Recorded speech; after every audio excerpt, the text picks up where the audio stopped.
Tout à l'heure, je vous ai suivi. Vous avez dit que la Cour constitutionnelle a annulé 21 bureaux de vote dans le 2e arrondissement de Libreville. Mais la Cour constitutionnelle n'a pas fait que cela. Elle a refusé la demande exprimée par M. Jean-Ping pour un recompte, et non pas seulement par M. Jean-Ping, mais exprimée par le peuple gabonais, par l'ensemble de la communauté internationale, pour recompter les voix, bureau de vote par bureau de vote, dans la province du Haut-Togo en particulier, et dans toutes les circonscriptions, dans toutes les provinces en général. Donc, la Cour constitutionnelle a refusé la demande de la population, la demande de la communauté internationale, faisant ainsi, se mettant ainsi dans une situation de défi vis-à-vis aussi bien du peuple gabonais que de la communauté internationale. Le calme qui semble être un calme apparent, c'est simplement lié au fait que les populations sont en train d'attendre que M. Jean-Ping, qui était le principe, qui a été le demandeur vis-à-vis de la Cour constitutionnelle, puisse se prononcer par rapport à cette décision de la Cour constitutionnelle, qui est une décision particulièrement unique. Et nous ne les attendions pas à mieux que cela, étant entendu que la Cour constitutionnelle gabonaise est qualifiée d'être une sorte de tour de Pise, qui est toujours penchée d'un même côté, qui se penche toujours de même. En fait, elle ne se penche pas toujours, elle demeure penchée. Elle demeure penchée dans un contexte aujourd'hui que nous pourrons qualifier d'être un véritable terrorisme démocratique. Nous pensons que aussi bien le peuple gabonais que la communauté internationale doivent mener un ensemble d'actions pour faire entendre raison à ceux qui veulent prendre en otage la paix et la démocratie. C'est pour ça que vous avez démissionné ? J'ai démissionné bien avant, parce que j'ai demandé à M. Ali Bongo Ndimba, d'une part, d'accepter le recomptage avant que les résultats provisoires ne soient rendus publics. Il a refusé. Je demandais autre chose. J'ai expliqué autre chose qu'il ne peut pas y avoir un accord qui intervient dans un processus électoral où les résultats sont transmis dans des procès-verbaux support papier et de façon traditionnelle. Et bien sûr, sur la base de ces grandes divergences, j'ai décidé de démissionner. Au jour d'aujourd'hui, ce que nous pensons qui doit se faire, c'est que le peuple gabonais ne se reconnaissant plus à travers ses représentants, nous devrons maintenant exercer la démocratie directe. Il faut que le peuple exprime sa souveraineté désormais directement, parce que la souveraineté nationale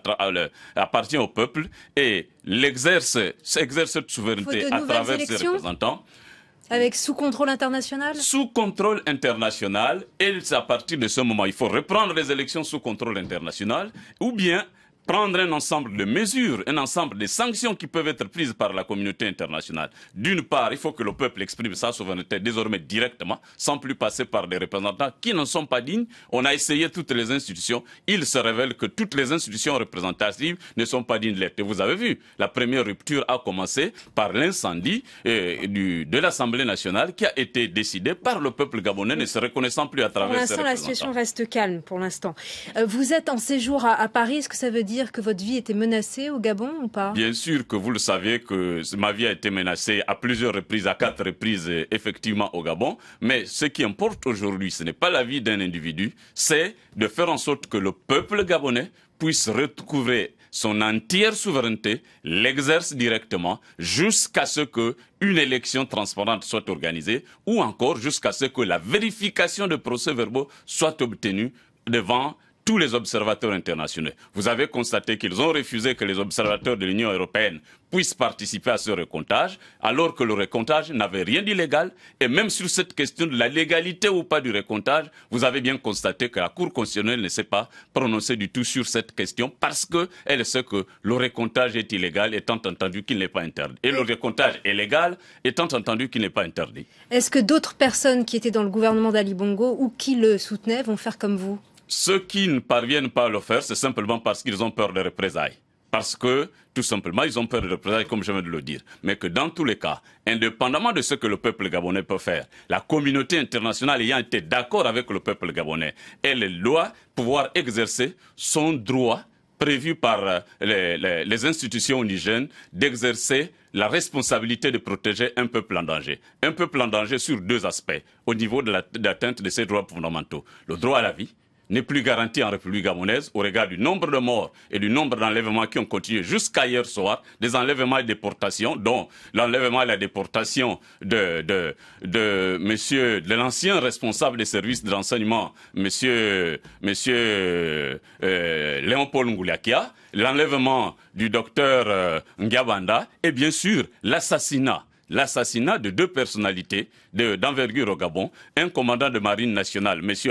Agaya, et M. Sonnet Robert, qui est un homme d'affaires, qui a été assassiné. Donc il y a une situation de terreur qui est organisée, et cette terreur ne va même plus faciliter qu'il y ait une activité économique qui puisse tourner, mettant en danger les intérêts de toute la communauté internationale ayant investi au Gabon. Et c'est pour cela que la communauté internationale doit prendre un ensemble de mesures. Des sanctions concernant, des sanctions ciblées qu'on appelle sanctions intelligentes dans le cadre du jargon juridique international, ciblées sur des personnes. Et ensuite, nous devrions mener un ensemble d'actions judiciaires contre des personnalités visées, notamment jusqu'à ce que nous puissions aller devant la Cour pénale internationale. Bon, mais ce qui importe aujourd'hui, ce n'est pas la vie d'un individu, c'est de faire en sorte que le peuple gabonais puisse recouvrer son entière souveraineté, l'exerce directement jusqu'à ce qu'une élection transparente soit organisée ou encore jusqu'à ce que la vérification de procès-verbaux soit obtenue devant tous les observateurs internationaux. Vous avez constaté qu'ils ont refusé que les observateurs de l'Union européenne